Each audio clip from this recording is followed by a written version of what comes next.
So hey anime fazin. The series name is What If Naruto Got Harem with Fire Emblem. So let's start the series.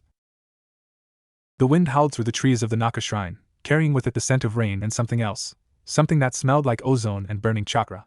Naruto Uzumaki sat cross-legged on the wooden floor of the shrine's inner chamber, his back against the wall, his blue eyes fixed on the old man who had just shattered everything he thought he knew about himself. Jiraiya looked older than Naruto had ever seen him. The Toad Sage's usual boisterous demeanor had evaporated like morning mist, leaving behind something raw and tired. His hand rested on Naruto's shoulder with a weight that felt less like comfort and more like an anchor. The fourth Hokage, Jiraiya said slowly, each word measured like he was handling explosives, was your father, Minato Namikaze. And your mother, she was called Kushina Uzumaki. Naruto's breath caught in his throat. He had imagined this moment so many times. As a child, alone in his apartment, he would stare at the ceiling and wonder what they looked like. Whether his father had the same spiky hair. Whether his mother had eyes like his. Whether they would have loved him if they'd lived. Now he knew. And it hurt more than he ever expected. Minato. Naruto's voice cracked. The fourth, he's the same man who sealed the Nine Tails into you. Jiraiya confirmed, his grip tightening. He did it to save the village. To save you. He believed you would grow up to be a hero. Naruto's hands clenched into fists in his lap. The wood beneath him creaked. He believed in you, Naruto. From the moment you were born. Silence stretched between them like a physical thing. Outside, thunder rumbled in the distance. Why? Naruto finally managed, his voice barely above a whisper. Why didn't anyone tell me? Why did the old man? Hiruzen made a choice. Jiraiya interrupted gently. Whether it was the right one, I don't know. He wanted to protect you. The truth would have made you a target. More than you already were. Naruto laughed, but there was no humor in it. Protect me? By letting everyone hate me? By letting me grow up alone? Jiraiya had no answer for that. He simply sat there, bearing witness to the pain he had helped create through his absence. After a long moment, Naruto wiped his eyes with the back of his hand, when had he started crying, and took a shaky breath. I want to know everything, he said. About him. About her. About the seal. Everything. Jiraiya studied him for a long moment, something like pride flickering in his weathered features. That's what I was hoping you'd say. The training began the next day. Jiraiya started with the basics, the nature of Fuinjutsu, the careful art of writing power into symbols. Naruto struggled at first. His mind had always worked better with action than theory, with movement rather than stillness. But something had shifted in him. The revelation of his parentage had planted a seed, and now he approached each lesson with a desperate hunger that Jiraiya had never seen in him before. This seal here, Jiraiya said, pointing to a complex array drawn on a scroll, is a variation of the 8-trigram sealing style. Your father was a master of this. He adapted it to contain the Nine Tails within you. Naruto leaned forward, studying the intricate patterns. They swirled and connected in ways that made his head hurt if he looked too long, but beneath the complexity, he could almost feel a rhythm to them. A language written in ink and intent. How did he do it? Naruto asked. Contain something so huge? Jiraiya was quiet for a moment. He gave his life. That's what the Reaper Death Seal requires, the user's soul as payment. Minato knew what he was doing. He made sure you would survive. Naruto's jaw tightened. And my mother? She was there too. Her chakra helped stabilize the seal. Part of her lives on in you, Naruto. In the seal. Naruto looked down at his stomach, at the place where the mark lay hidden beneath his clothes. His mother's chakra. His father's dying wish. All contained in the spiraling ink on his skin. Teach me, he said. Teach me everything he knew. Jiraiya smiled, a sad, proud thing. That's the plan, kid? 3 weeks passed in a blur of ink and chakra. Naruto's progress was uneven. Some days he would grasp concepts that Jiraiya had expected to take months to explain. Other days he would stare at a simple seal array for hours, unable to make his chakra flow through it correctly. But he never gave up. The boy who had once screamed defiance at a world that hated him now sat in patient silence, tracing symbols until his fingers cramped and his eyes burned. Jiraiya watched him with a mixture of wonder and guilt. He should have been here years ago. Should have seen the potential that Minato's son carried. It's not just talent, Jiraiya murmured one evening, watching Naruto practice a basic storage seal for the 100th time. It's in his blood. Kushina was a prodigy with sealing techniques. Minato revolutionized them. And Naruto. Naruto's seal suddenly glowed, and with a soft pop, a small rock vanished from his palm and reappeared inside the scroll beside him. He stared at it, then whooped with joy. I did it! Old man, I actually did it! Jiraiya laughed, the sound echoing off the shrine walls. Don't get too cocky. That's barely scratching the surface. But Naruto was already beaming, his earlier sorrow buried beneath the thrill of accomplishment. For a moment, Jiraiya could almost see Minato standing there, the same smile, the same boundless energy, the same refusal to stay defeated. Then Naruto's expression shifted. Ero Sennin, he said slowly. What's this part here for? He pointed to a section of the seal on his stomach, a portion Jiraiya had never shown him, a knot of symbols that seemed to pulse with their own faint light. Jiraiya's blood ran cold. That's... He moved closer, studying the markings. That's not part of the standard 8 trigrams. Minato must have added it himself. What does it do? I'm not sure. It's older than anything I've seen. The characters are from a dialect that predates the hidden villages. Naruto frowned. Can we figure it out? Jiraiya hesitated. Every instinct screamed caution. But the boy's eyes held that familiar gleam, the same one that had driven him to learn the Shadow Clone Jutsu in hours, the Rasengan in weeks. The same one that made him Minato Namake's son. We can try, Jiraiya said slowly. But we do this carefully. One step at a time. If that seal interacts with the Ninetales prison... I get it, Naruto said, his voice surprisingly steady. We'll be careful. Careful lasted exactly 4 days. They had made progress, slow, painstaking progress, mapping the ancient symbols and theorizing about their purpose. Jiraiya had begun to suspect the seal was some kind of failsafe, a way to access Minato's remaining chakra in case of emergency. But the exact mechanism eluded them. Naruto, impatient as ever, had suggested they test it. Absolutely not, Jiraiya had said flatly. We've been staring at it for days. How else are we supposed to? We don't. Not until I'm certain it's safe. Naruto had grumbled but ultimately agreed. He went back to his basic exercises, practicing storage seals and explosive tags until his chakra ran low. Jiraiya watched him for a while, then retired to his room in the shrine to study the notes he'd taken. He should have known better.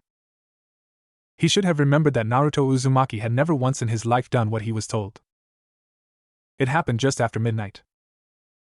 Naruto sat alone in the main chamber of the shrine, a single candle flickering beside him. He had promised to rest, to wait for Jiraiya's approval. But sleep wouldn't come. His mind kept circling back to the seal on his stomach, to the father he'd never known, to the legacy written in ink on his skin. Just a tiny push, he told himself. Just enough to see what happens. He formed a hand seal, one of the simpler ones Jiraiya had taught him, and carefully extended a thread of chakra toward the ancient symbols. For a moment, nothing happened. Then the world exploded. It wasn't pain, exactly. It was more like being unmade, every cell in his body screaming as something vast and ancient woke beneath his skin. The seal on his stomach blazed with golden light, and Naruto heard a voice, not Kurama's furious roar, but something else entirely. Something that sounded like wine through leaves and water over stone and the distant cry of birds. Who dares? Then Kurama's voice crashed through, drowning out the other. Brat! What have you done? The Ninetales chakra surged, wild and panicked in a way Naruto had never felt before. The seal was failing, he could feel it, the carefully constructed barriers crumbling beneath the pressure of two conflicting forces. Kurama's prison and whatever his father had hidden, both fighting for dominance. Stop! Naruto gasped, but he had no control anymore. His chakra spiraled outward, tearing through the shrine walls, shattering the ancient wood like paper. Through the chaos, he heard Jiraiya shouting his name. Through the chaos, he made a choice. If the seal is going to break anyway, if Kurama is going to be released, then let it be on my terms. He focused every ounce of his remaining will on the section of the seal that held the Ninetales. Not to reinforce it, to open it. What are you doing, brat? Letting you go. You'll die. Maybe. Naruto's vision was fading, his body breaking apart under the strain. But at least I'll die my way. The seal shattered. Kurama's massive form erupted from Naruto's body in a torrent of crimson chakra, filling the shrine, destroying what remained of the ancient structure.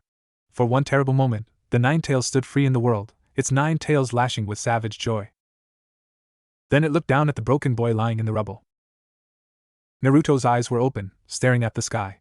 Blood trickled from his mouth. His chest barely moved. "Foolish child," Kurama growled. But something in its voice shifted, something that might have been confusion, or wonder, or the first stirrings of something Naruto had spent years trying to earn. Then the void opened beneath them both. It wasn't darkness. It was absence. No light. No sound. No sense of up or down or forward or back. Naruto floated in nothing, aware only of the faint pulse of his own heartbeat and the distant sense that he should be dead. Am I dead? The thought drifted through his consciousness like a leaf on still water.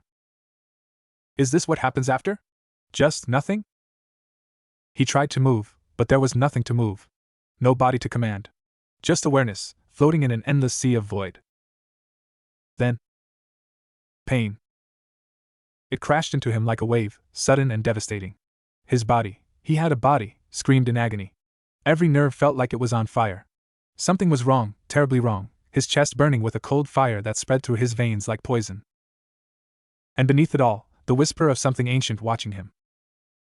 Still alive, impossible, but the crest stone might. Words he didn't understand, spoken in a voice like silver bells. Then darkness took him again.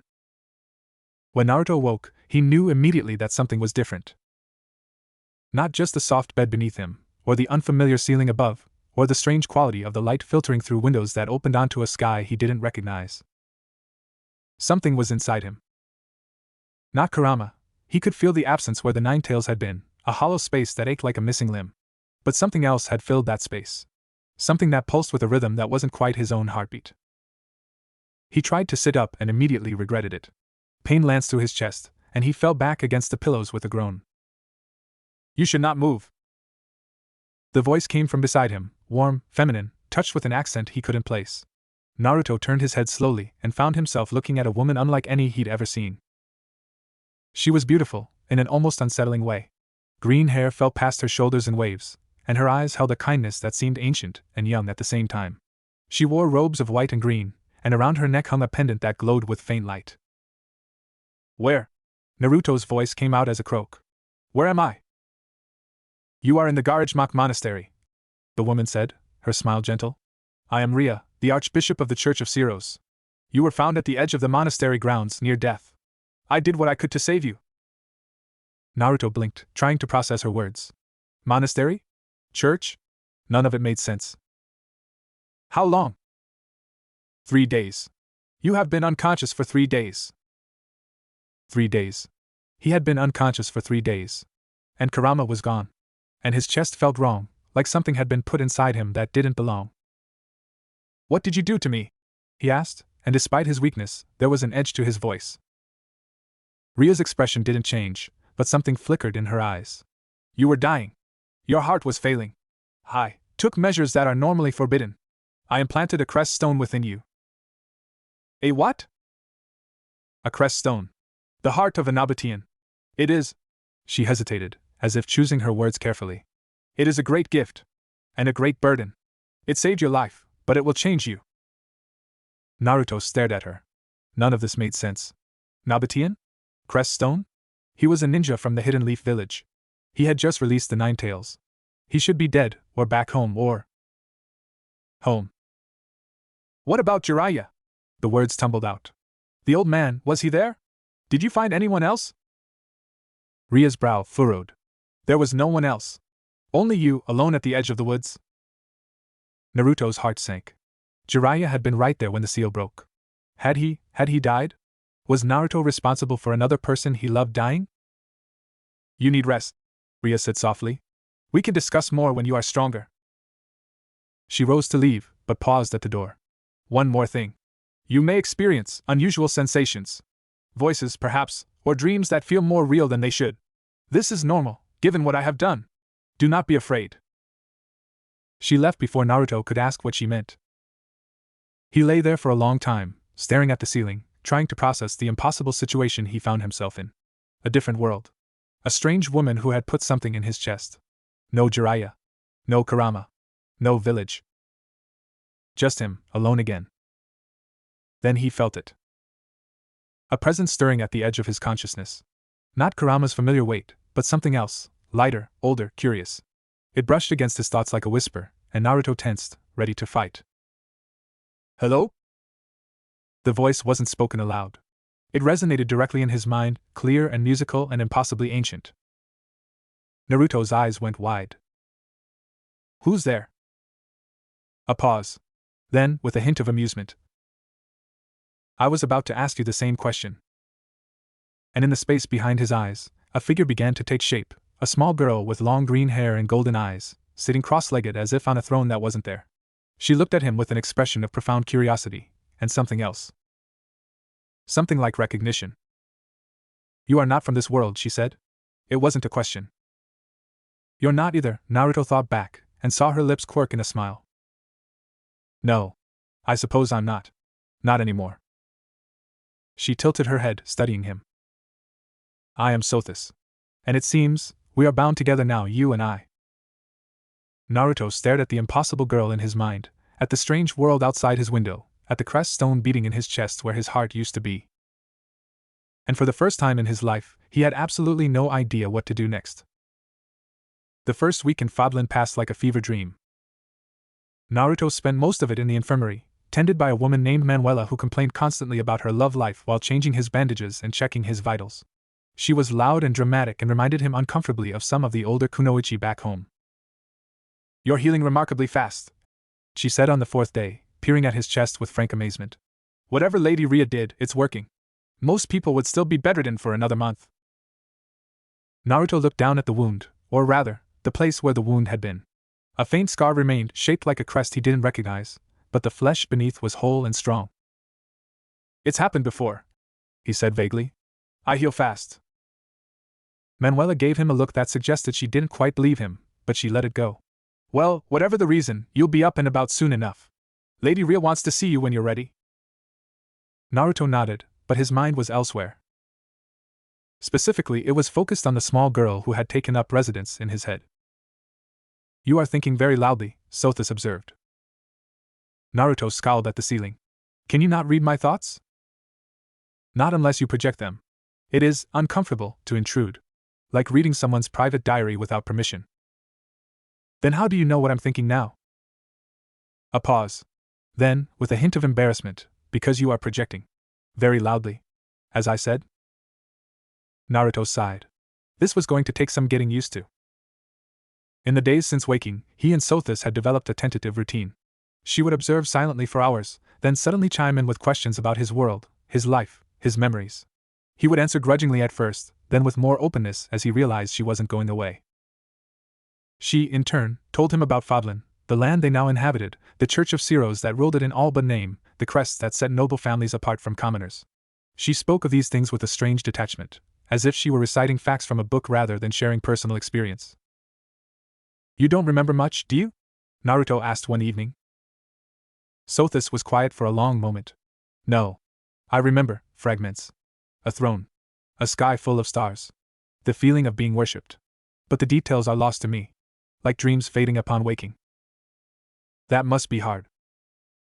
It is unsettling. To know you once existed, but not how or why. To feel the weight of years without their substance. Naruto thought about that.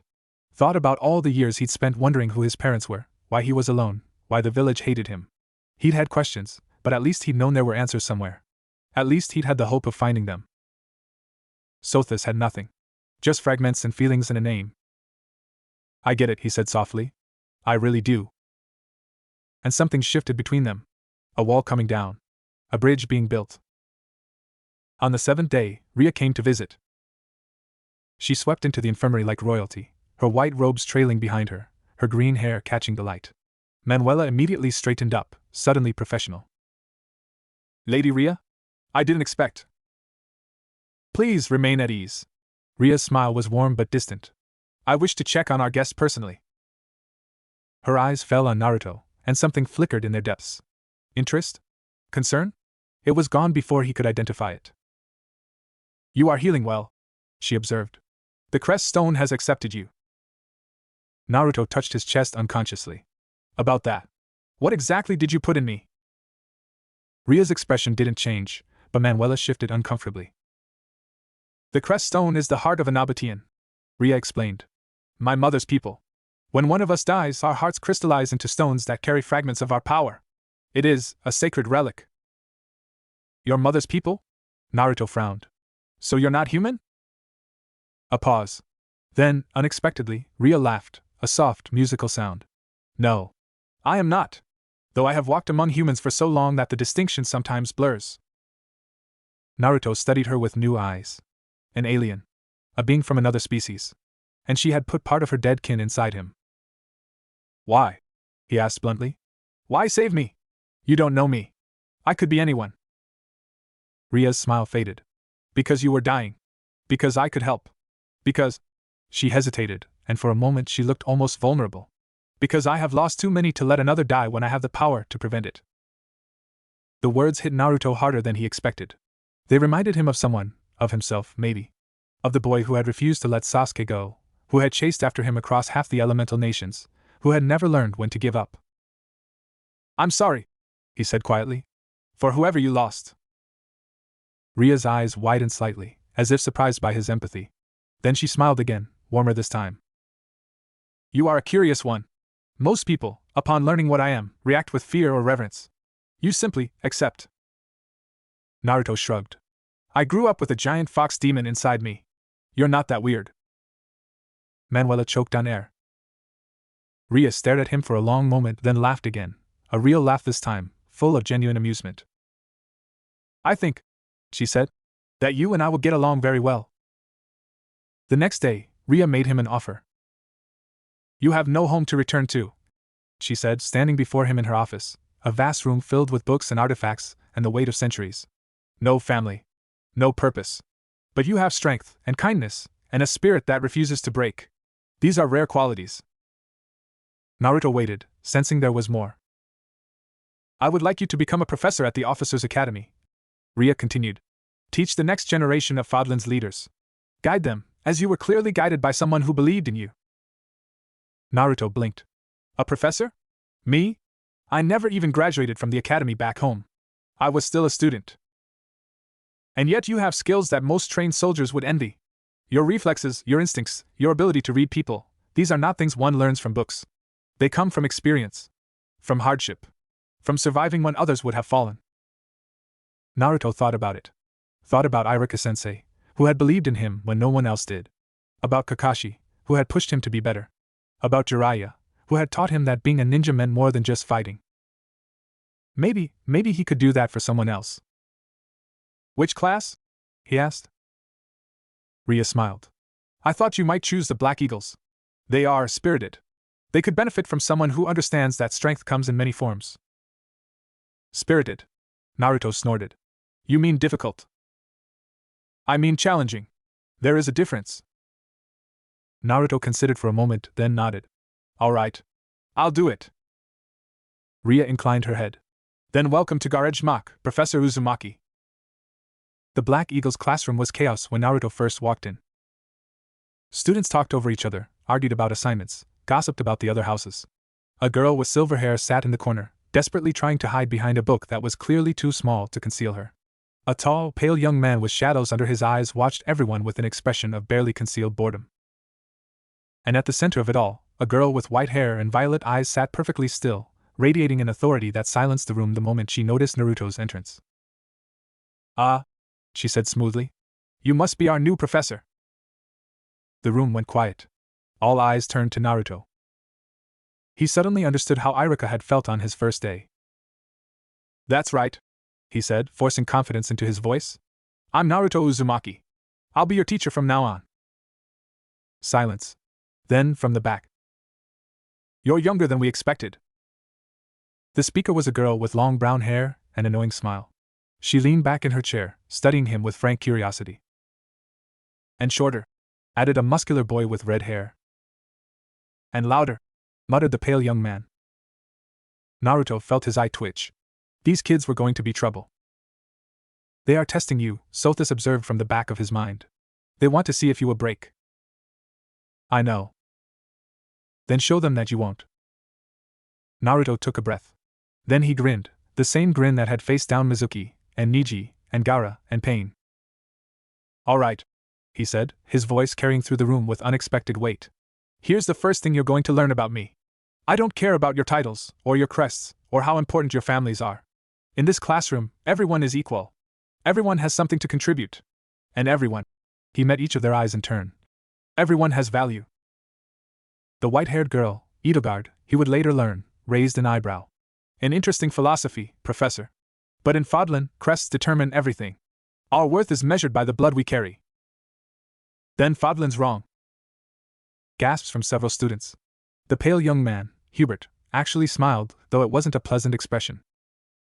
You would defy centuries of tradition? Edelgard asked, her voice carefully neutral.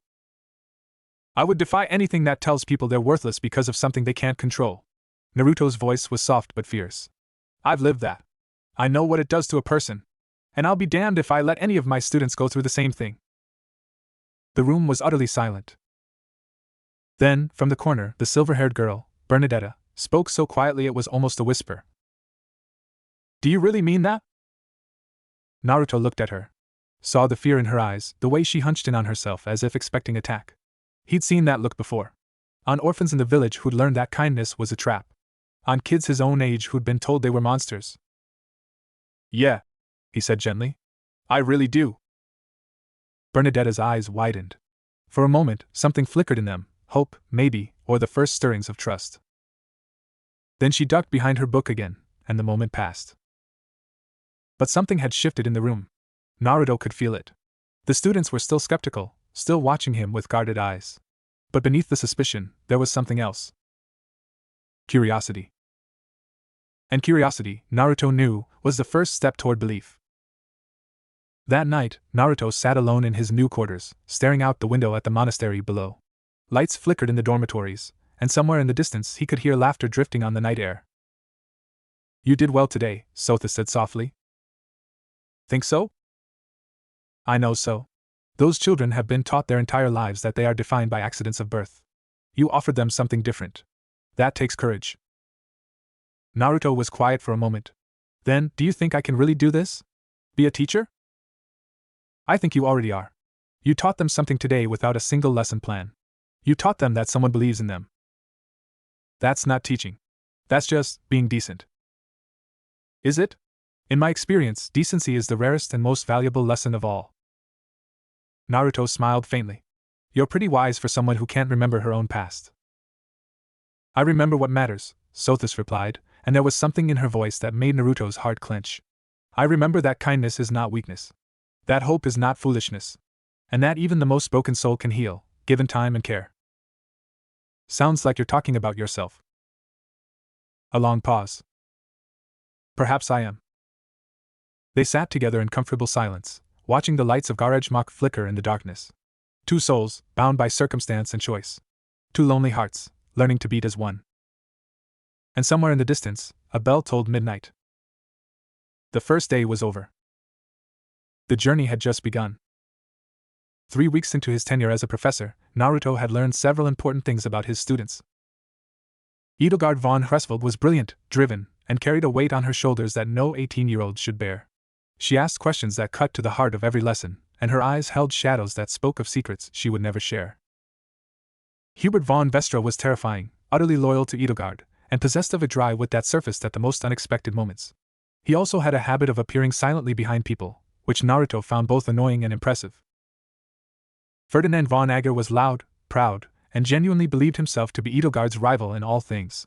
He also had a good heart beneath the bluster, and Naruto caught him several times helping Bernadetta when she was too anxious to ask. Caspar von Bergliez was pure energy, always ready to fight, always eager to prove himself.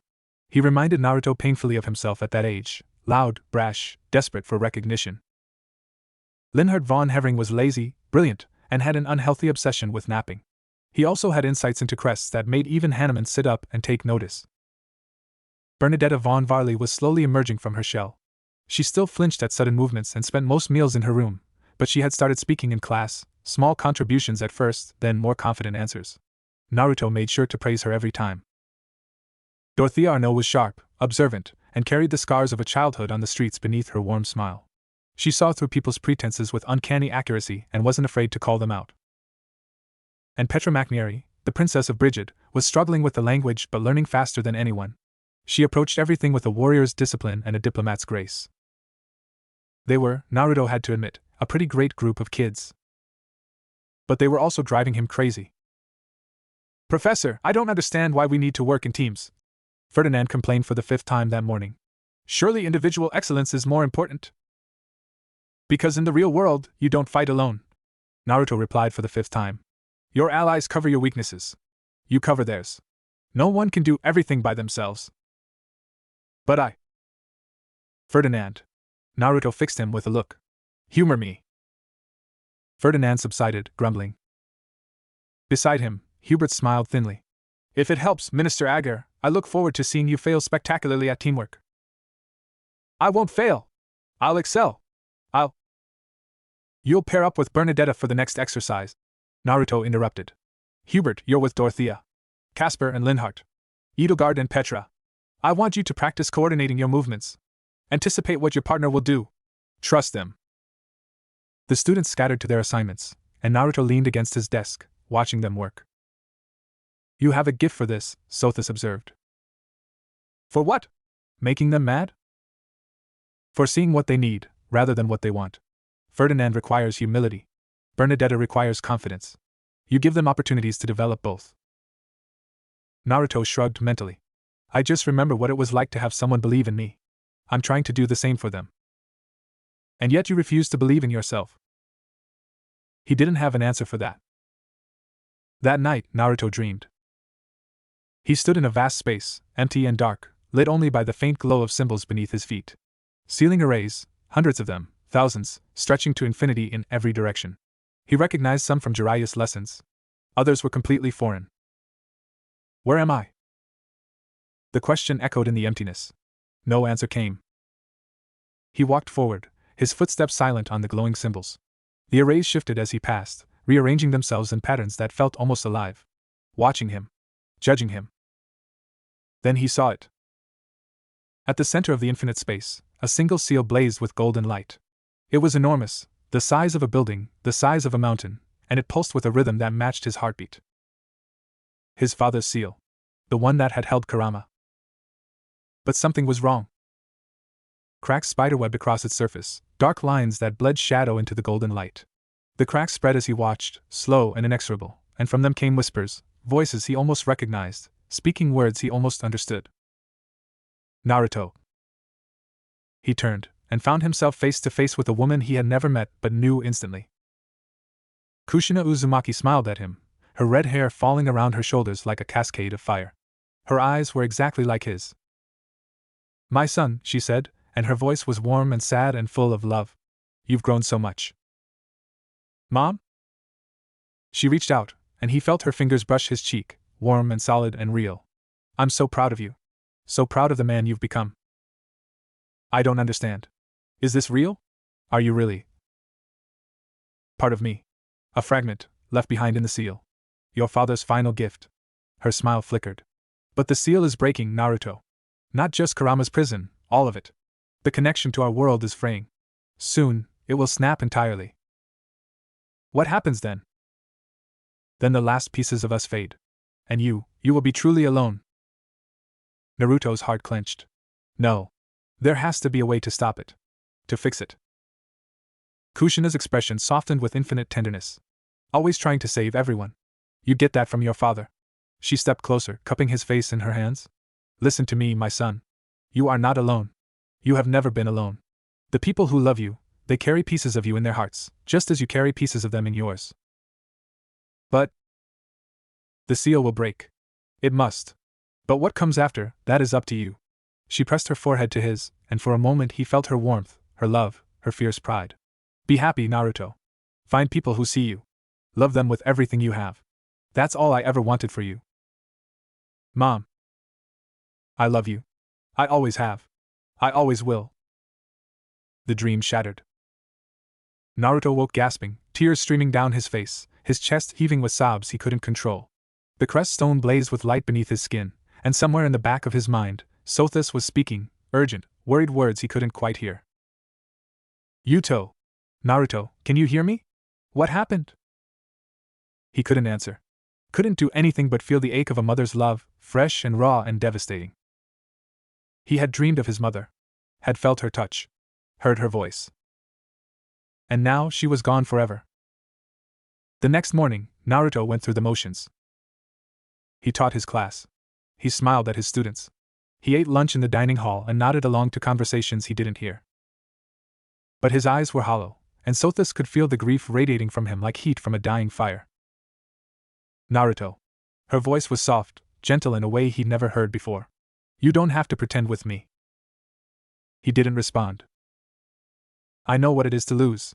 To feel the absence of those who should be there. You are not alone in this. Still nothing. Please. Talk to me. A long moment passed. Then, finally. I never got to know her. The words were raw, torn from somewhere deep inside him. I spent my whole childhood wondering who my parents were, hating them for leaving me alone. And now I find out they gave their lives for me. That they loved me. That she, his voice broke, even in thought. She was right there, in the seal. Part of her. And I didn't know. I never got to talk to her. Never got to ask her anything. Sothis was quiet, letting him speak. And now the seal's breaking. The last pieces of them are fading, and I can't do anything to stop it. I can't save them. I could never save anyone. That's not true. Isn't it? Jiraiya's probably dead because of me. My parents are gone. Kurama, I let him go, and I don't even know if he's okay. What's the point of all this power if I can't protect the people I care about? Sothis materialized before him, not in the physical world, but in the space between them, the shared landscape of their bond.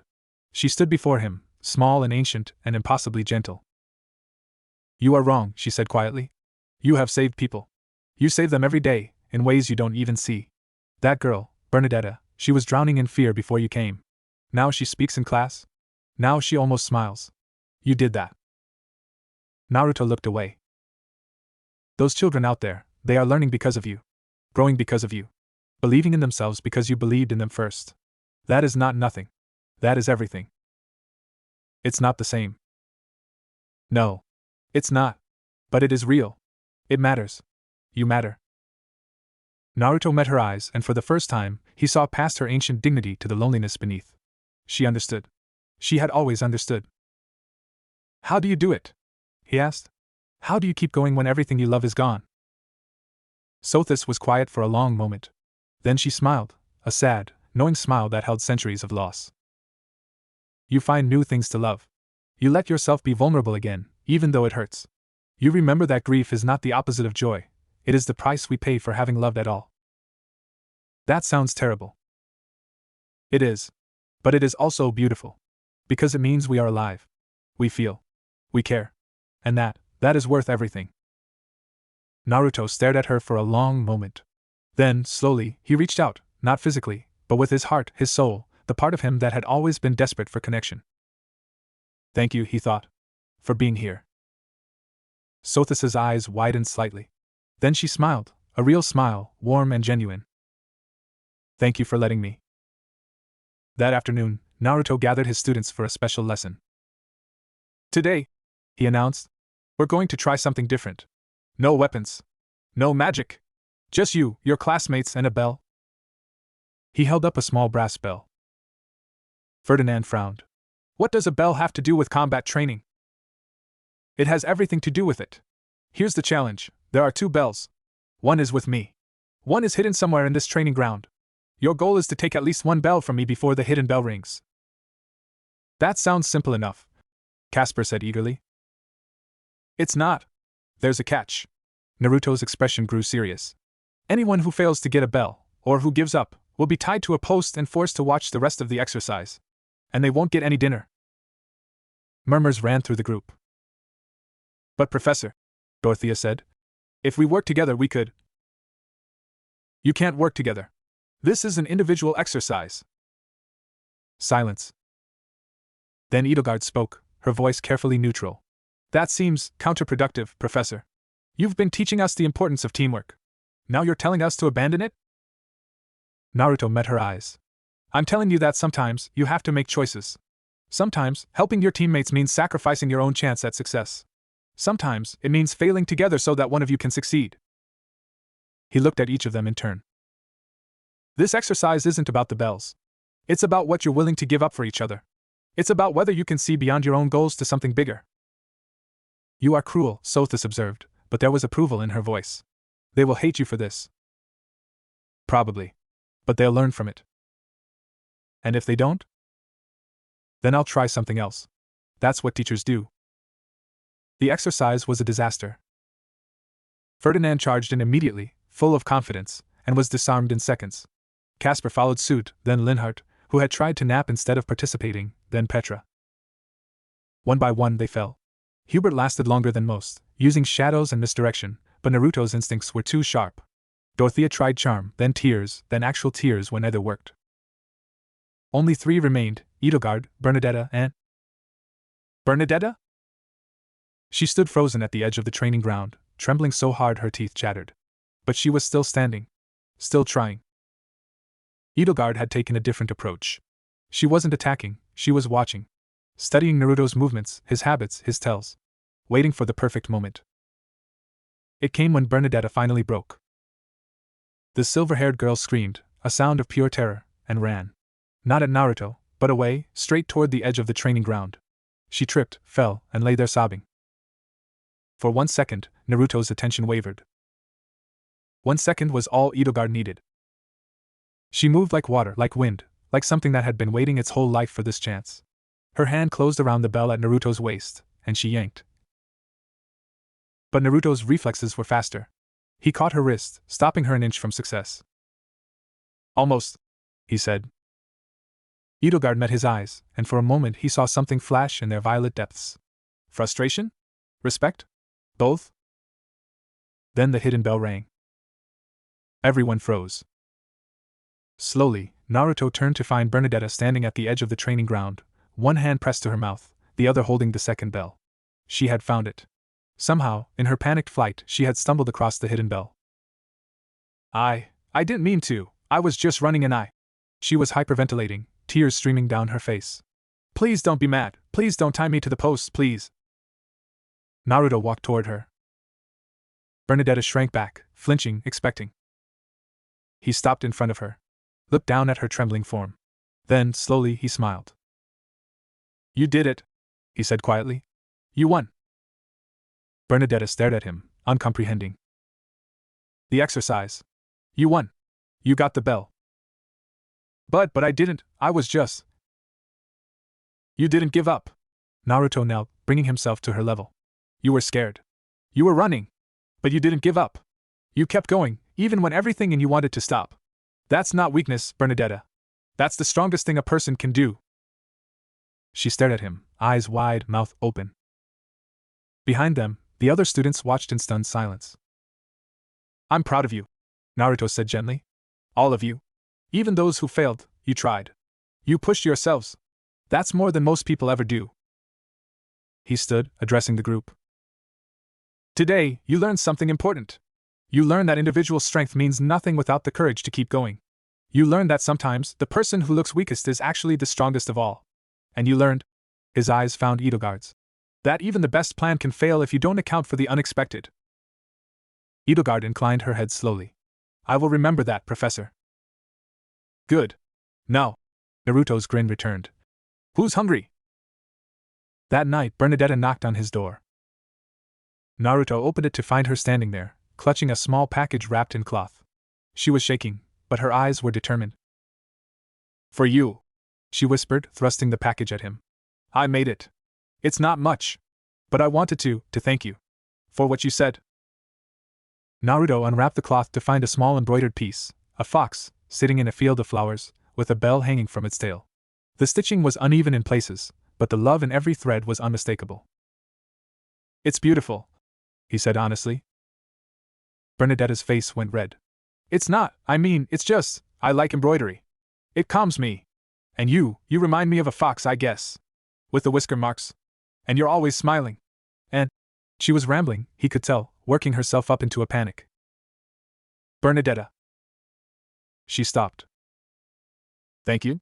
This means more to me than you know. I'm going to treasure it. She stared at him for a long moment. Then, slowly, hesitantly, she smiled. It was the first genuine smile he'd ever seen on her face. "Good night, Professor," she whispered. "Good night, Bernadetta." She turned and fled into the darkness. But this time, Naruto noticed, she wasn't running away from something. She was running towards something. And somehow, that made all the difference. Meanwhile, in the Hidden Leaf Village. Chaos. That was the only word for it. The Nine-Tails stood in the center of what had once been the Naka Shrine, its 9 tails lashing against the sky, its eyes burning with ancient fury. Around it, ninja gathered, Anbu, Jonin, anyone who could move, forming a perimeter they knew wouldn't hold. Tsunade stood at the front, her face pale but her stance unwavering. "Everyone hold," she commanded. "No one attacks until I give the word." "But Hokage-sama." "I said hold." The Nine-Tails' gaze swept across the assembled shinobi, taking in their fear, their readiness to die, their desperate hope that somehow, this time would be different. Then its eyes found Tsunade. For a long moment, Fox and Hokage stared at each other. Then, "Where is the boy?" The voice rumbled through the village like thunder, shaking buildings, rattling windows. Several ninja fell to their knees, hands over their ears. Tsunade didn't flinch. "He's gone," she said. "The explosion, whatever happened, he vanished. We can't find him." "Gone." The word was flat, emotionless. "The brat released me. Freed me from the seal. And now he is gone." "Released you?" Tsunade's eyes widened. "Why would he?" "Because he is a fool. A reckless, selfless fool who would rather die than let others suffer." Something shifted in the Nine-Tails' voice, something that might have been pain. "He gave up everything. For me. For all of you." Silence fell over the village. Then, slowly, the Nine-Tails began to shrink. Shinobi tensed, ready for attack. But the transformation continued, the massive form condensing, changing, until standing in the fox's place was a man. Red hair, golden eyes, whisker marks on his cheeks, and an expression of ancient weariness that sat strangely on his young face. "I am Kurama," he said, his voice now human but no less powerful. "And I have questions." The meeting that followed was unlike anything in the village's history. Kurama sat in the Hokage's office, surrounded by the very people who had spent their lives preparing to fight him. Tsunade faced him across her desk, Shizen at her side, Kakashi and Yamato flanking the windows. "You say Naruto vanished," Kurama stated. "Where?" "We don't know." Tsunade's voice was steady, but her hands trembled slightly beneath the desk. "The explosion at the shrine, we felt it across the village. By the time we arrived, there was nothing left but a crater. And Jiraiya." She paused, swallowing hard. "Jiraiya was there. He's in a coma. The medics don't know if he'll wake up." Kurama's expression didn't change, but something flickered in his golden eyes. "The seal," he said quietly. "It was more than just my prison. Minato wove something else into it. Something ancient. When the boy touched it." "What happened?" "I don't know. One moment I was free, rejoicing in my liberation. The next, the boy was gone. Pulled into nothing. And I..." He stopped, frowning as if the words themselves were strange to him. "I felt loss." Kakashi stirred. "Loss?" "Do not mistake me." Kurama's voice sharpened. "I did not care for the boy. He was my jailer, nothing more. But he was familiar. His presence was a constant in my existence for 16 years. Now it is gone. That is all." But his eyes told a different story. Tsunade studied him for a long moment. "What do you want, Kurama? Why are you here instead of rampaging?" The Nine-Tails, the man, was quiet for a moment. Then, "I want to understand." "Understand what?" "Why he did it. Why he would give up his own life for a creature that hated him. Why he would choose freedom for his enemy over safety for himself." Kurama's golden eyes met Tsunade's. "I have lived for centuries. I have seen hatred, fear, violence, all the ugliness that humanity is capable of. But I have never seen that." Tsunade leaned back in her chair, a strange expression crossing her face. "You're asking me to explain Naruto Uzumaki?" "Yes." She laughed, a short, surprised sound. "Good luck. I've known him for years, and I still don't fully understand him. But I can tell you this, he's the most stubborn, reckless, infuriating person I've ever met. He never gives up. He never stops believing in people. Even when they've given him every reason to quit." Kurama listened intently. And he does it because he knows what it's like to be alone. To be hated. To have everyone assume the worst about you. He spent his whole childhood being treated like a monster. And instead of becoming one, he decided to prove everyone wrong. He sought their approval, Kurama said slowly, even after they rejected him. Every single day. And he never stopped. Not once. Silence fell. Then, quietly, Kurama spoke again. I rejected him too. For 16 years, I filled his mind with hatred and poison. I tried to corrupt him, break him, make him into the monster they all feared. And when he finally had the chance to be free of me, he trailed off. He let you go anyway. Tsunade finished softly. Yes. The weight of that word hung in the air between them. Finally, Kurama stood. I will stay. Tsunade blinked. What? In this village. In this form. I will remain here, and I will protect it. Not for your sake, or for the sake of these humans who fear me. But for him. Because when he returns, I will be here. And I will have answers. Tsunade stared at him for a long moment. Then, slowly, she smiled. You know, she said. He always insisted you weren't as evil as everyone thought. Even when you were actively trying to kill him. He never stopped believing there was good in you. Kurama's expression flickered, loss, wonder, something he couldn't name.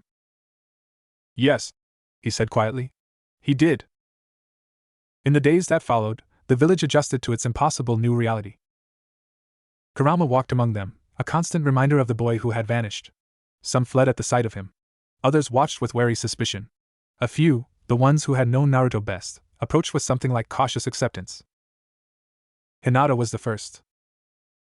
She found him sitting by the memorial stone, staring at names carved in granite. Kurama looked up as she approached, his golden eyes unreadable. You're the one who loved him, he said. It wasn't a question. Hinata's cheeks flushed, but she didn't look away. Yes. I do. Love him. He never knew. No. I was too afraid to tell him. Her voice trembled slightly. And now I might never get the chance. Kurama studied her for a long moment. Then, unexpectedly, he spoke. He dreamed of you. Hinata's breath caught. Not often. But sometimes, in the space between wakefulness and sleep, his thoughts would drift. And you were there. Always kind. Always gentle. He cared for you. Even if he didn't understand how much. Tears spilled down Hinata's cheeks. Thank you, she whispered. Thank you for telling me. Kurama nodded once, then returned to staring at the memorial. Hinata lingered for a moment, then turned to leave. But before she did, she spoke again. He would want you to be happy, you know. He'd want you to find a place here. A family. Kurama's jaw tightened. I know, he said quietly. That is what makes it so difficult. Elsewhere in the village, other conversations were happening. Sakura sat with Tsunade, her hands still stained with the blood of patients she'd treated in the aftermath of the explosion. He can't be dead, Shursho. I'd feel it. We're teammates, I know. Tsunade nodded slowly. I don't think he's dead either. But where he is, and how to reach him? She shook her head. I've never seen anything like that seal.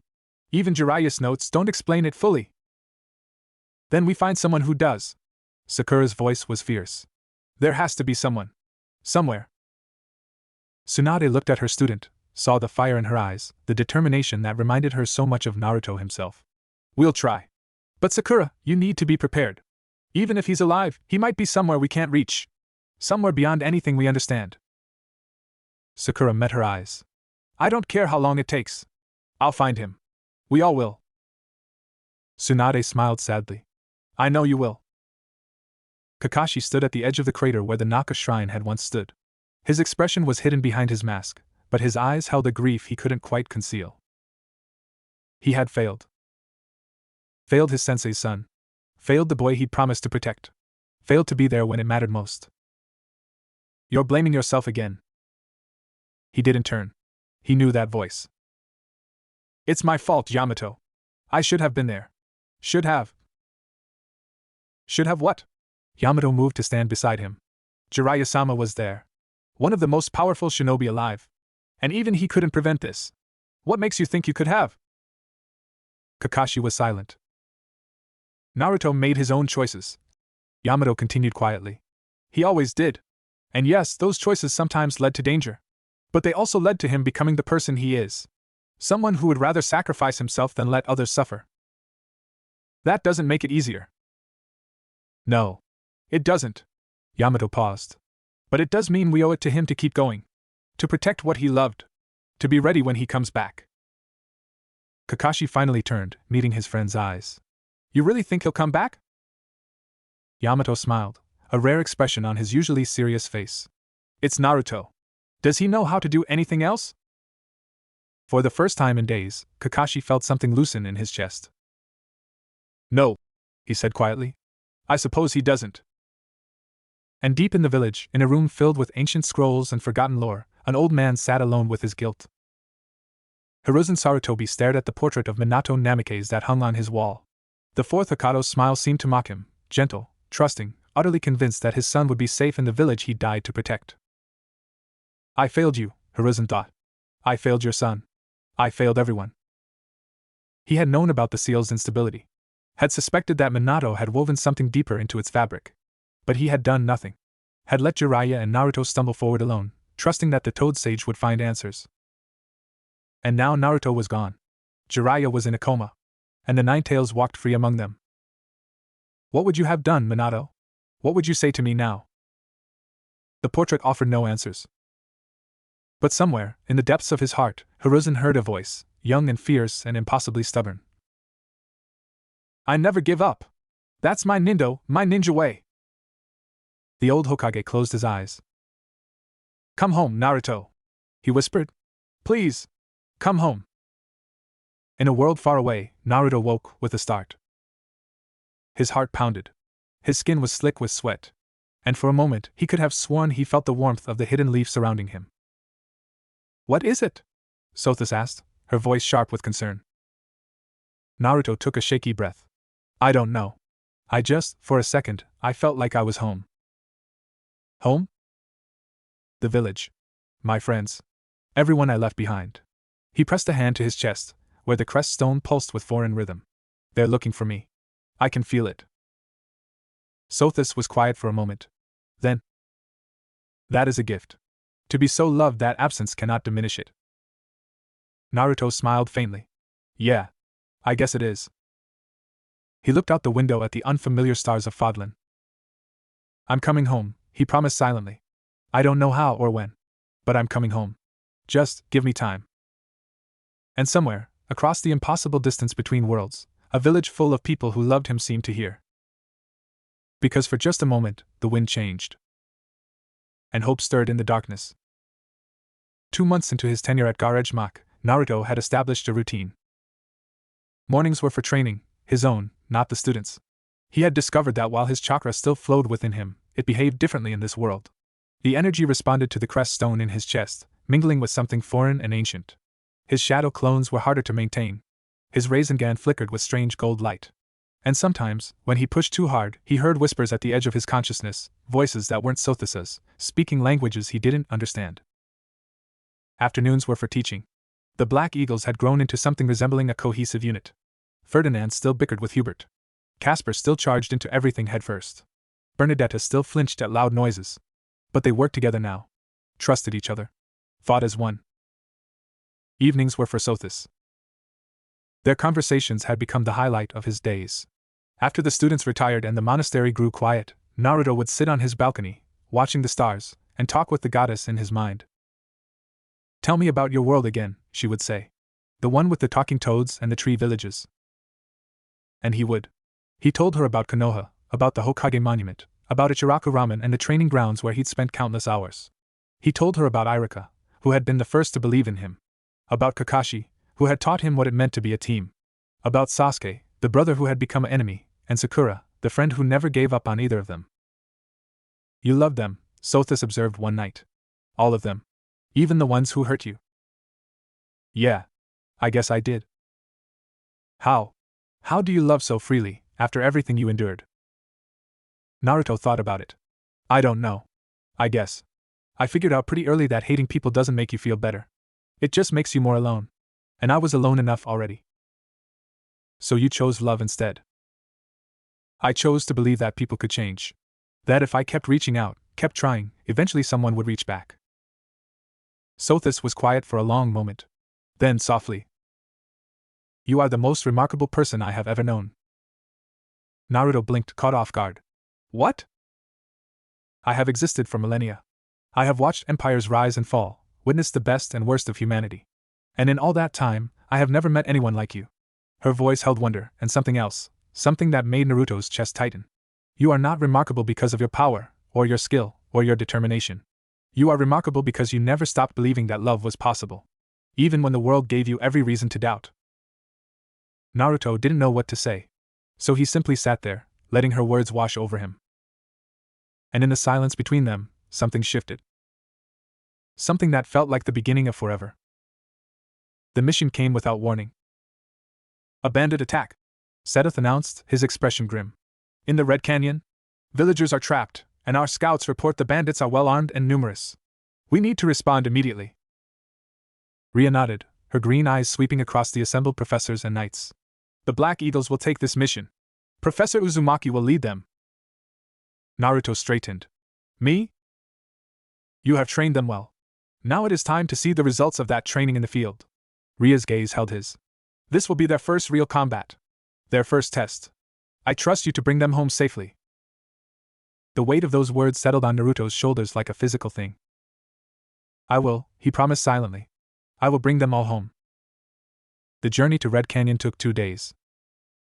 Naruto used the time to prepare his students, not with lectures, but with quiet conversations and careful observations.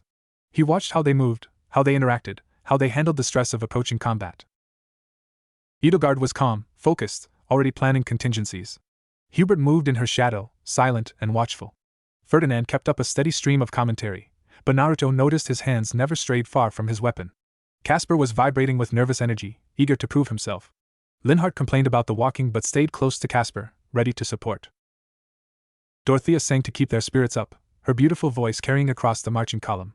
Petra scouted ahead, her Brigid training making her nearly invisible in the forest. And Bernadetta was terrified. Naruto found her that evening, sitting apart from the others, her knees drawn to her chest. She was shaking. "Hey!" He sat down beside her, not too close. "You okay?" "No." Her voice was small. "I'm not okay. I'm scared. I'm always scared. And now we're going to fight real bandits, and people might die, and I can't." "Bernadetta." She looked up, eyes wide and wet. "You're going to be fine." "How do you know?" "You don't know that. You can't." "Because I've seen you." Naruto's voice was gentle but firm. "I've seen you push through your fear every single day. I've seen you speak in class when your voice was shaking. I've seen you train until your hands bled because you were too scared to stop. You're not weak, Bernadetta. You're the bravest person I know." She stared at him, tears spilling down her cheeks. "Being brave doesn't mean not being scared," he continued. "It means being scared and doing it anyway. And you do that. Every single day." A long moment passed. Then, slowly, Bernadetta's shaking began to subside. "Promise?" she whispered. "Promise." She nodded, wiping her eyes. Okay, I'll try. That's all I ask?" They reached the canyon at dawn. Smoke rose from the village below. Screams echoed off the red rock walls. Bandits swarmed through the streets, looting, burning, killing. Naruto's blood ran cold. "Plan?" Edelgard asked, her voice steady despite the horror below. "Standard formation," Naruto replied, his mind racing. "Hubert and Dorothea range support from the ridge. Ferdinand, Caspar, Linhardt, you're with me in the main assault. Edelgard, Petra, Bernadetta, flanking maneuver through the eastern pass. Cut off their escape route." "And you, Professor?" Hubert asked. Naruto's eyes hardened. "I'm going to draw their attention." Before anyone could protest, he leaped from the ridge. The bandits never saw him coming. One moment they were looting a burning house. The next, a blonde whirlwind tore through their ranks, fists and feet moving faster than the eye could follow. 3 bandits went down before they even knew they were under attack. "Intruder!" someone screamed. "Kill him!" They tried. They failed. Naruto moved like water, like wind, like something that had been fighting since before these men were born. Years of combat against ninja far more dangerous than any bandit had honed his instincts to a razor's edge. He dodged, parried, countered, each movement precise, efficient, devastating. But he wasn't alone. From the ridge, fire and dark magic rained down, Hubert and Dorothea picking off anyone who tried to flee. Ferdinand and Caspar crashed into the bandits' flank, their weapons singing. Linhardt moved behind them, healing wounds before they could slow his comrades down. And through the eastern pass, Edelgard led her team in a silent advance. Petra moved like a ghost, taking out sentries before they could raise the alarm. Bernadetta's arrows flew true, each shot finding its mark with terrifying accuracy. And Edelgard herself was a force of nature, her axe carving through armor like paper, her eyes blazing with something that looked almost like fury. Within minutes, the bandits were broken. Within an hour, the village was secure. But the mission wasn't over. As Naruto helped the last of the villagers to safety, he felt it, a presence at the edge of his senses. Dark. Powerful. Wrong. Naruto. Sothis' voice was sharp. Something is coming. He turned, and found himself facing a man who radiated malice like heat from a fire. He was tall, pale, with dark hair and eyes that held no humanity at all. Black robes hung from his frame, and in his hand he carried a sword that seemed to drink the light around it. I felt you, the man said, his voice soft and cold. A presence so bright it burned. I had to see for myself. Naruto's hand drifted toward a weapon he didn't carry. Who are you? The man smiled, a terrible expression. I have had many names. But you may call me Solon. He raised his sword. And the world exploded into darkness. Naruto woke to pain. His head throbbed. His vision swam. And when he tried to move, he found himself bound, not by ropes, but by magic. Dark chains held him to the stone floor of what appeared to be some kind of underground chamber. Naruto! Sothis' voice was frantic. You're awake! I was so worried. What happened? Where are the others? I don't know. That man, he used some kind of dark magic. It knocked you unconscious. I tried to wake you, but it's no use struggling. Naruto looked up to find Solon standing over him, watching with cold curiosity. You carry something interesting inside you, Solon murmured. A power I have not felt in centuries. The Nabateans thought they had hidden all their secrets, but here you are, a foreigner, carrying the heart of a goddess. Naruto's blood ran cold. He knows about Sothis. He cannot touch me, Sothis said, but her voice trembled. I am bound to you. He cannot. Can I not? Solon's smile widened. You forget, little goddess. I have studied your kind for longer than you can imagine. I know how to extract a crest stone from its host. I know how to break the bond between soul and vessel. He raised his hand, and dark energy gathered around his fingers. Let us see what secrets you hold. The pain was indescribable. It felt like being torn apart from the inside, every nerve screaming, every cell burning. Naruto screamed, his body arching against the chains, as Solon's magic ripped through him, searching for Sothis. Naruto! Sothis' voice was panicked. Naruto, let me go. If you release the bond, he can't. No. But he'll kill you. I don't care. I care. Her voice cracked. I care, Naruto. I don't want to lose you. The words hit him like a physical blow. In all his life, how many people had said that to him? How many had looked at him and seen someone worth keeping? Sothis. Please. She was crying. He could feel it, her tears falling in the space between them. Please don't give up. Please fight. I can't be alone again.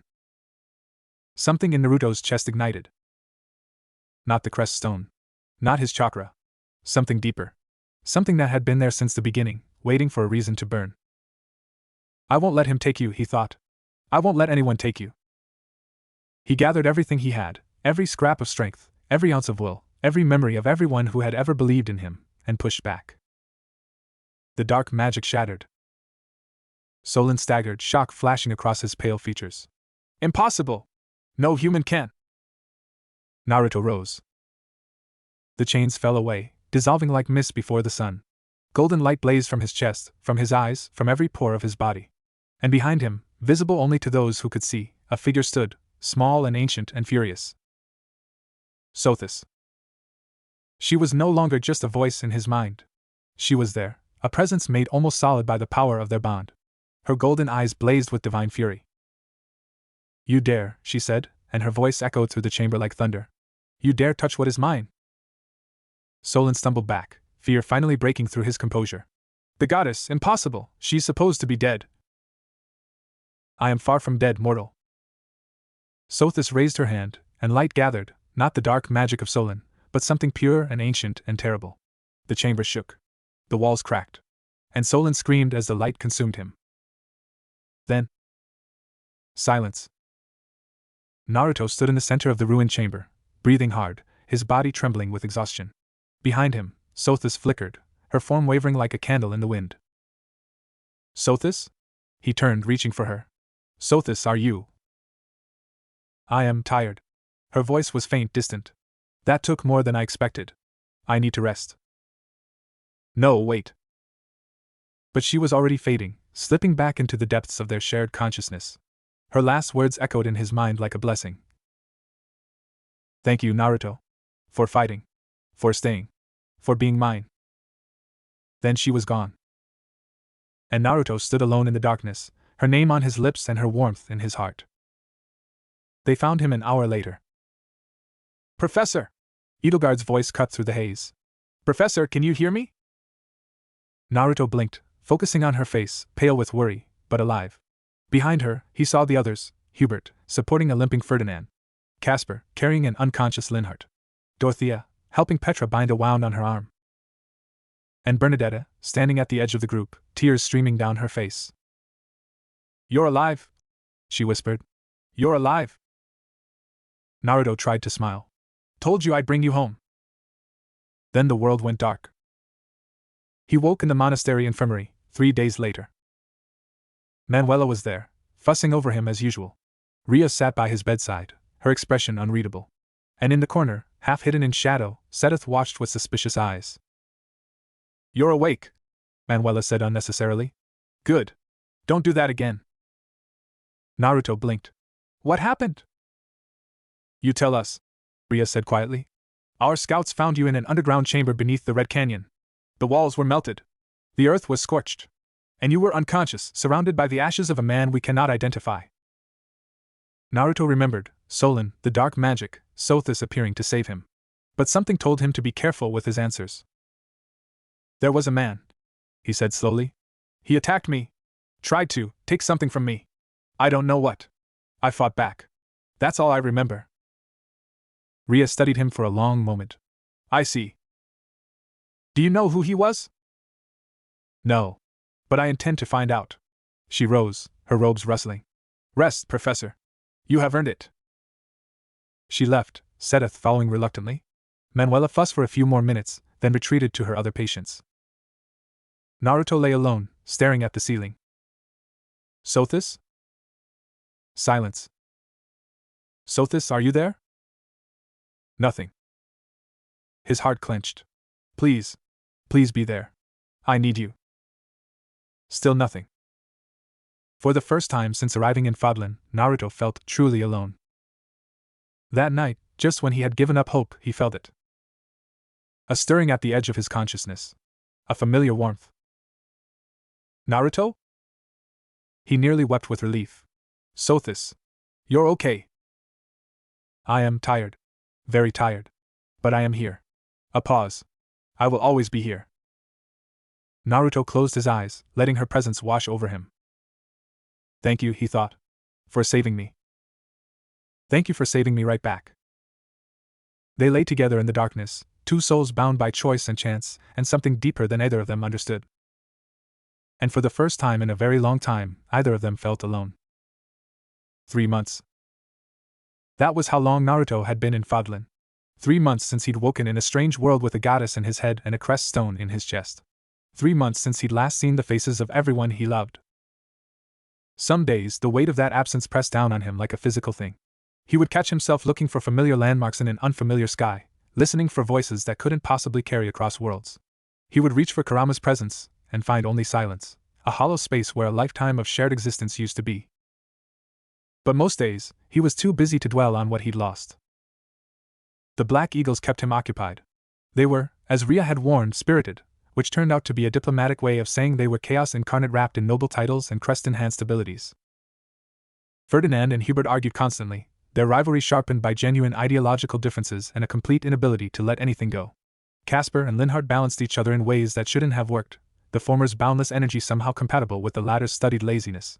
Dorothea navigated the social complexities of the monastery with the skill of a born diplomat, while Petra quietly absorbed everything around her like a student determined to master not just a language, but an entire culture. Bernadetta was slowly, painfully emerging from her shell. She still flinched at sudden movements and spent most meals in her room, but she had started eating dinner with the group twice a week. Twice a week, she would sit at the edge of the table, barely speaking, but there. Present. Part of them. And Edelgard.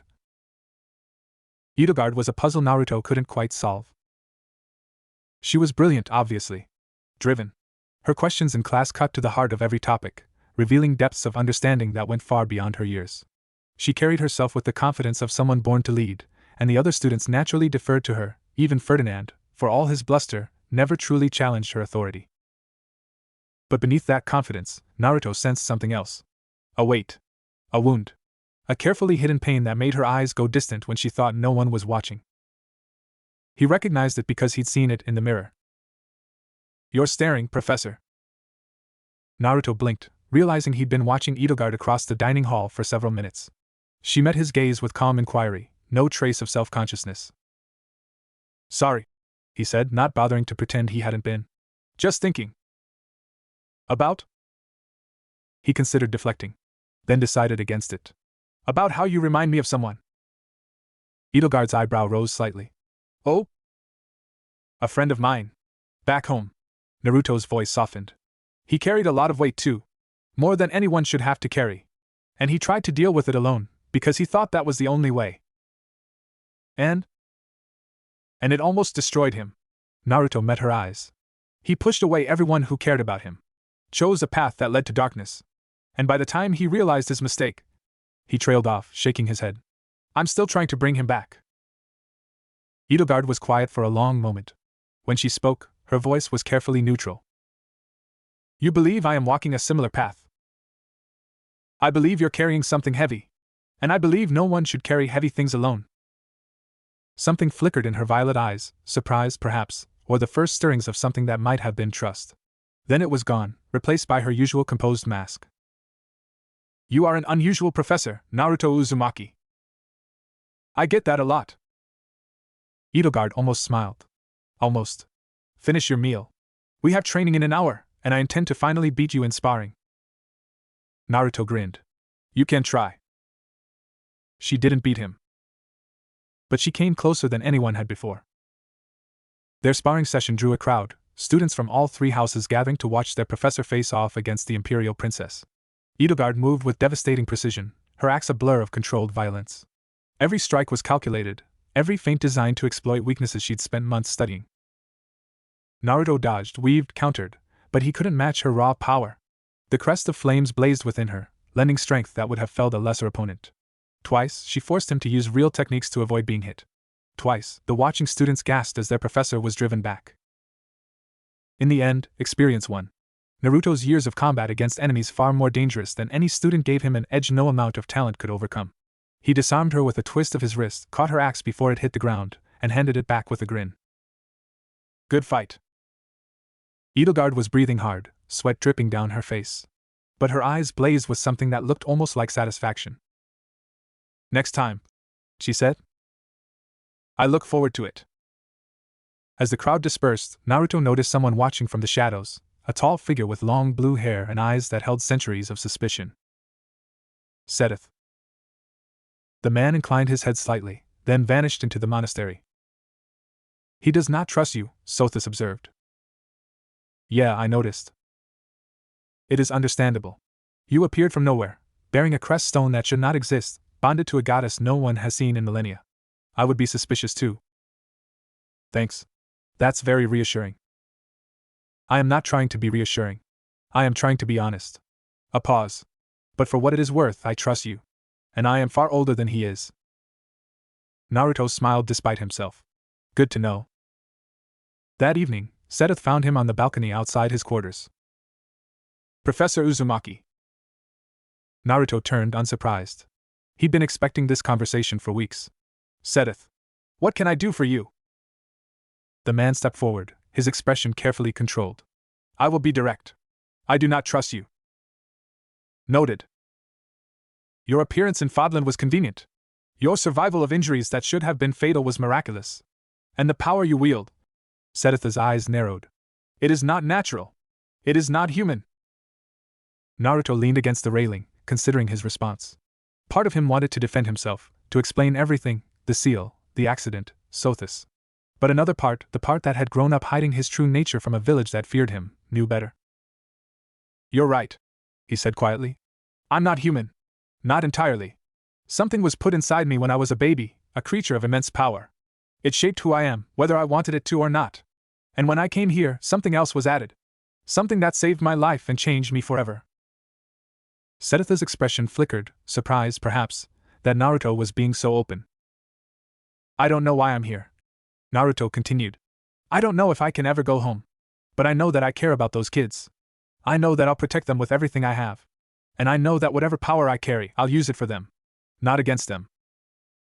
Silence stretched between them. Then, slowly, Seteth spoke. You speak of the children as if they were your own. They're my students. My responsibility. My family, in a way. Naruto met his eyes. I know what it's like to grow up without anyone believing in you. I won't let that happen to them. Something shifted in Seteth's expression, a crack in the centuries-old armor. For just a moment, he looked almost human. Flame, he said quietly. My sister. She is all I have left. If anything were to happen to her. I understand. And Naruto truly did. You don't have to trust me. Just watch. See for yourself what kind of person I am. That's all I ask? Seteth studied him for a long moment. Then, unexpectedly, he nodded. Very well, Professor Uzumaki. I will watch. He turned to leave, then paused. But know this, if you ever betray that trust, if you ever harm any of these children, I will end you. Regardless of what power you carry. Naruto smiled faintly. I'd expect nothing less. The next morning brought an unexpected visitor. Flame appeared at his classroom door, her green hair bouncing as she peered inside with obvious curiosity. Behind her, Seteth stood with crossed arms, his expression carefully neutral. Professor Uzumaki! Flame's voice was bright, enthusiastic. I have heard so much about your unusual teaching methods. I was hoping I might observe your class today. Naruto glanced at Seteth, who gave the barest nod. Sure, he said. Pull up a seat. We're about to start.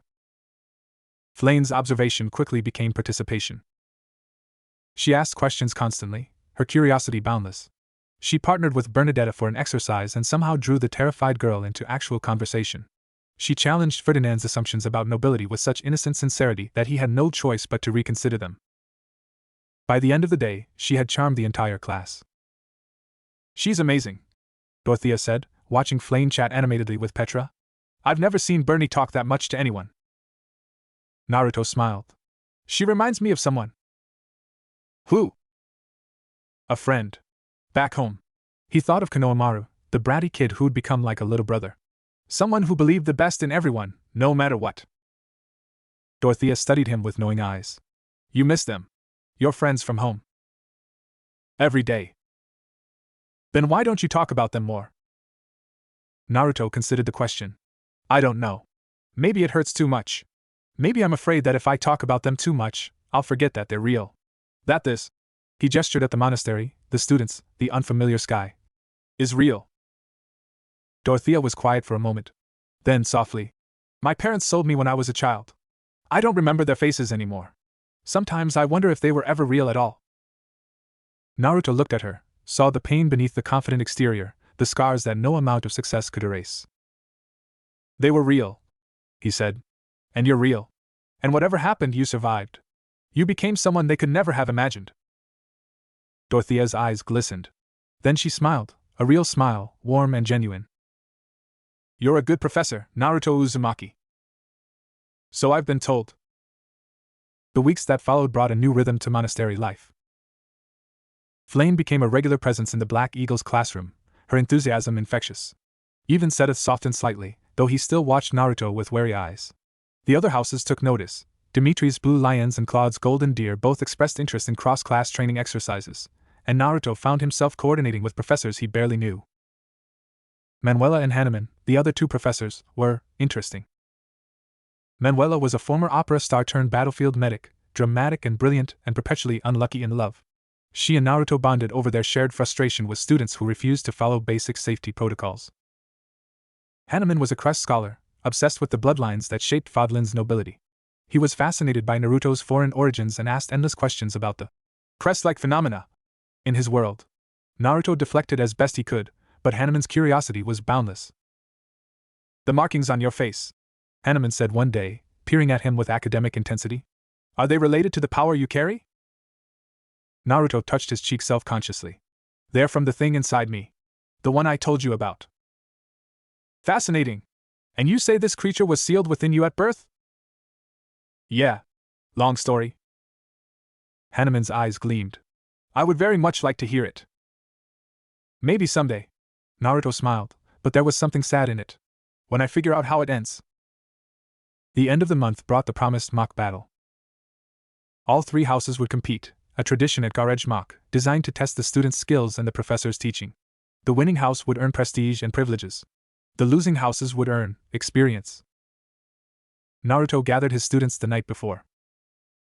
"Tomorrow," he said, "you're going to face students from the other houses. Some of you have friends among them. Some of you have rivals. Tomorrow, none of that matters. Tomorrow, you're a team. You fight together or you fall separately." Ferdinand straightened. "We won't fall, Professor." "I know you won't. But I need you to understand something." Naruto's voice grew serious. "The other houses are strong. Dimitri's students are fierce, disciplined warriors. Claude's students are clever, adaptable, unpredictable.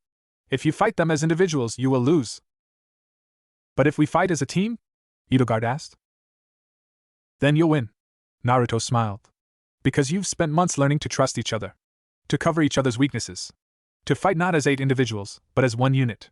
That's something the other houses haven't learned yet." Hubert's thin lips curved. "And you believe that will be enough?" "I believe in you." Naruto met each of their eyes in turn. "All of you. Now get some sleep. Tomorrow, we show them what the Black Eagles are made of." The mock battle was chaos. Naruto watched from the sidelines, his heart pounding as his students clashed with the blue lions on the central field. Dimitri's house was everything he'd been warned about, ferocious, disciplined, each student a weapon honed to perfection. Felix moved like a blade given human form, his swordsmanship devastating. Dido was an immovable wall, protecting his allies with steadfast determination. Ingrid swept across the battlefield on horseback, her lance finding gaps in the Black Eagles' formation. But the Black Eagles held. Edelgard commanded the center, her presence anchoring the team. Hubert's dark magic picked off enemies from the shadows. Dorothea's spells softened targets for Casper's relentless assaults.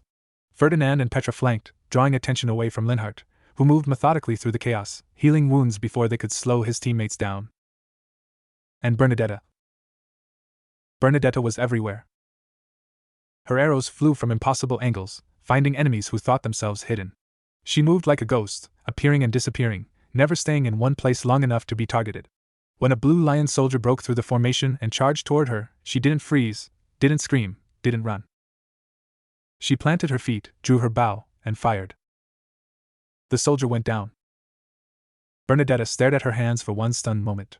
Then she vanished into the trees, seeking her next target. Naruto felt tears prick his eyes. "She did it," Sothis whispered, her voice thick with wonder. "She faced her fear and won." "Yeah." Naruto's smile was brilliant. "She did." The Black Eagles won. It was close, devastatingly close. By the end, only Edelgard and Bernadetta remained standing, facing down Dimitri and Dido in a final clash that would be talked about for years. Edelgard's axe met Dimitri's lance in a shower of sparks. Bernadetta's arrows kept Dido at bay, forcing him to defend rather than attack. In the end, it was Bernadetta who made the difference. She saw the opening before anyone else, Dimitri overextending just slightly, his focus entirely on Edelgard. Her arrow flew true, striking his shoulder and forcing him to drop his lance. Edelgard didn't hesitate. Her axe swept forward, stopping an inch from his throat. "The Black Eagles win," the referee announced. The battlefield erupted. Naruto ran onto the field, gathering his students in a crushing hug. They protested, Ferdinand loudly, Hubert with dignified annoyance, Bernadetta with a squeak of embarrassment, but none of them pulled away. You did it, Naruto said, his voice rough with emotion. You actually did it. We did it together, Edelgard corrected quietly. As you taught us. Naruto looked at them, his students, his family, his reason for getting up every morning, and felt something he hadn't felt in months. He felt at home. That night, there was a celebration. The Golden Deer hosted, Claude's boundless energy fueling games and music and far too much alcohol. The Blue Lions attended despite their loss, Dimitri graciously congratulating the victors. Even the faculty joined in, Manuela singing opera, Hanneman nursing a single glass of wine while discussing crest theory with anyone who would listen. Naruto sat apart, watching his students laugh and dance and enjoy their hard-won victory. Bernadetta was actually talking to people, real conversations, not just terrified monosyllables. Ferdinand and Hubert were arguing about something, but there was no real heat in it. Casper had challenged Raphael to an arm wrestling match and was losing spectacularly. Linhart had somehow found a quiet corner to nap in. You did this, Sotha said softly. They did this. I just pointed them in the right direction. You gave them belief. You gave them trust. You gave them a reason to become more than they were. A pause. That is not nothing, Naruto Uzumaki. He smiled. Maybe. Definitely. They sat together in comfortable silence, watching the celebration continue around them. Then, softly, Sotha spoke again. I am glad I met you. Naruto's heart clenched. Yeah? Yes. In all my years, all my centuries, I never knew what it was like to have someone who simply accepted me. Who talked to me like a person rather than a goddess. Who made me feel. She trailed off, as if searching for words. Made you feel what? Less alone. Naruto closed his eyes, letting her words wash over him. Same, he thought. Same. Across the celebration, Edelgard watched her professor with thoughtful eyes. He was strange, there was no denying that. His teaching methods were unlike anything she'd experienced. His power was unusual, his origins mysterious. And yet he cared. She could see it in the way he looked at them. In the way he celebrated their victories and mourned their defeats. In the way he stayed up late to help Bernadetta practice, or sat with Linhart discussing crest theory, or sparred with Ferdinand until they were both too exhausted to stand. He cared about them. Not as tools, not as assets, not as future allies to be cultivated. As people. It was disorienting. Penny for your thoughts? Edelgard turned to find Dorothea beside her, a glass of wine in each hand. She accepted one gratefully. I'm thinking about our professor, she admitted. Dorothea smiled. Aren't we all? He's quite something. Edelgard struggled for words. He's not like anyone I've ever met. No. He's not. Dorothea's voice softened. He looks at us and sees potential. Not crests, not titles, not political value. Just us. Yes. Edelgard stared into her wine. It's unsettling. Is it? They were quiet for a moment. Then Dorothea spoke again. I was a commoner before the opera. Before Manuela found me. I spent years being looked at like I was less than nothing. Like my only value was what I could provide to someone else. She met Edelgard's eyes. The professor doesn't look at anyone like that. Not the nobles, not the commoners, not even the servants. He just sees people. Edelgard nodded slowly. I think, Dorothea continued, that's why we won today. Not because we're stronger, or more talented, or better trained. But because we trust each other. Because he taught us to. He taught us to be a family, Edelgard said quietly. Yes. Dorothea raised her glass. To family, then? The one we choose. Edelgard hesitated. Then, slowly, she raised her own glass. To family.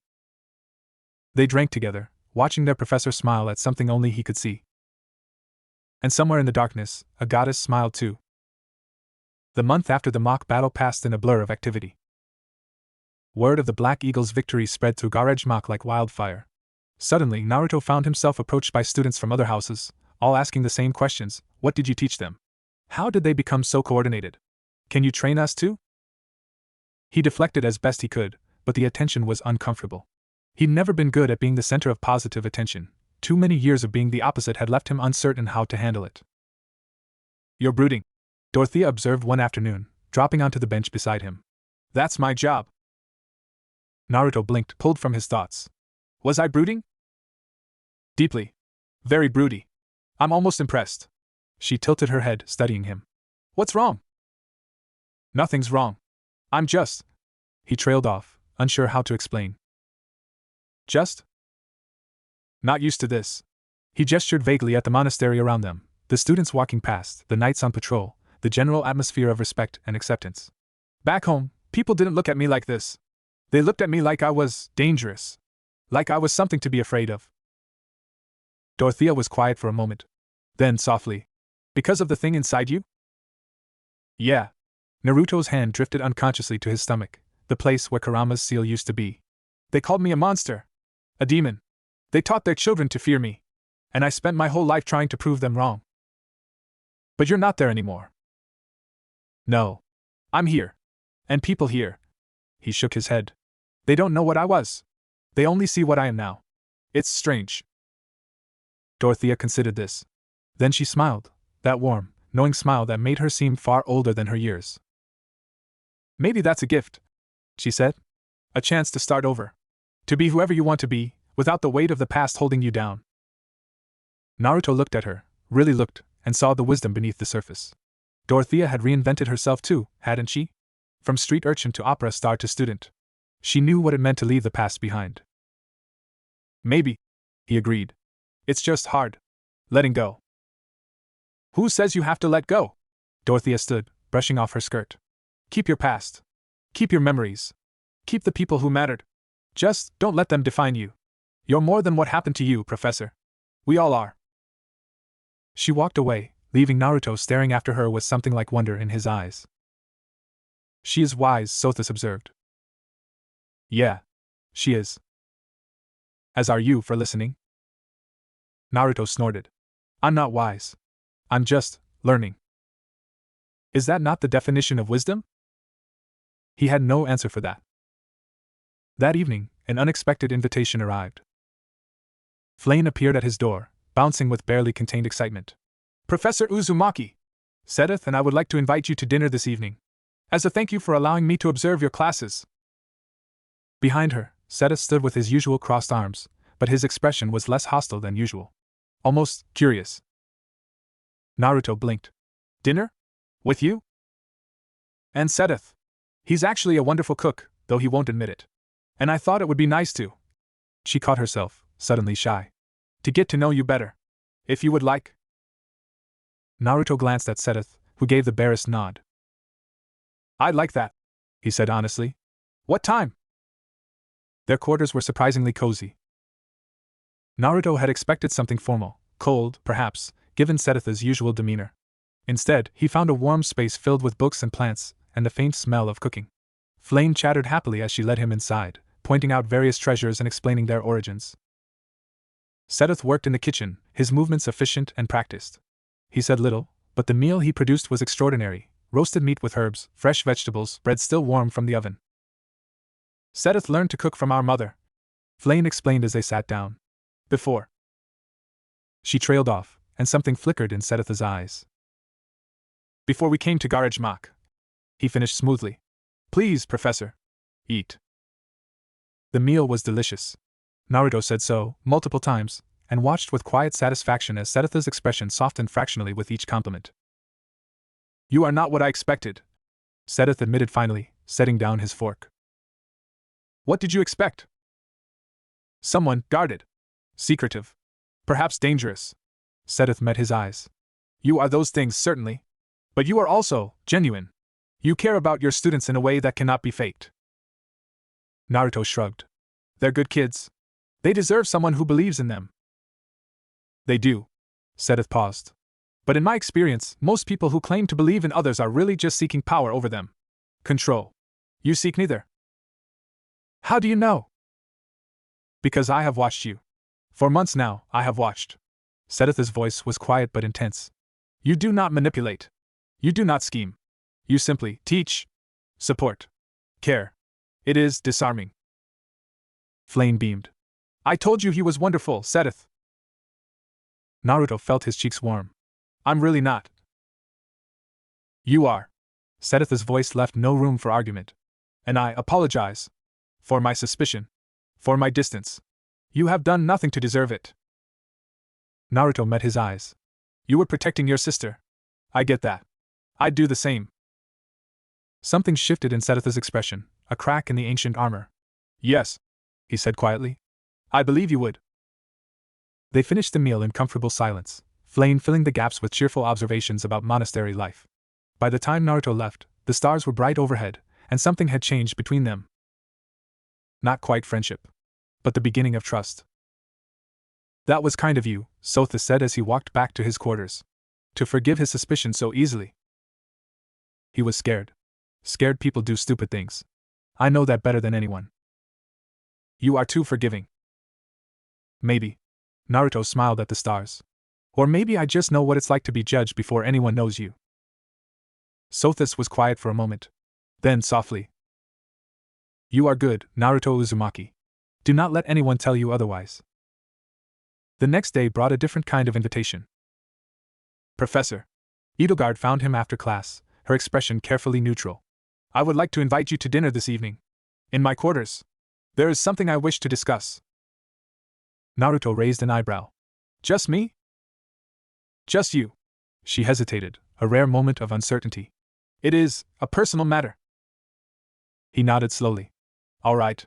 I'll be there. Edelgard's quarters were sparse. Unlike Flane's cozy space, Edelgard's room held only the essentials: a bed, a desk, a few books. No decorations. No personal touches. It was the room of someone who expected to leave at any moment. Naruto recognized it immediately. He'd lived in rooms like that for most of his childhood. Please sit. Edelgard gestured to a small table set with simple food. I apologize for the modest fare. I am not accustomed to entertaining. It's fine. Naruto sat, waiting. They ate in silence for a few minutes. Edelgard seemed to be gathering herself, her usual composure strained. Finally, she spoke. You asked me once if I was carrying something heavy? Naruto nodded. I am. Her voice was quiet, controlled. I have been carrying it for a very long time. And She paused, struggling. I do not know how to put it down. Naruto set down his fork. You don't have to tell me anything you don't want to. I know. She met his eyes. But I find that I want to. You are the first person in a very long time who has made me feel like I could. Silence stretched between them.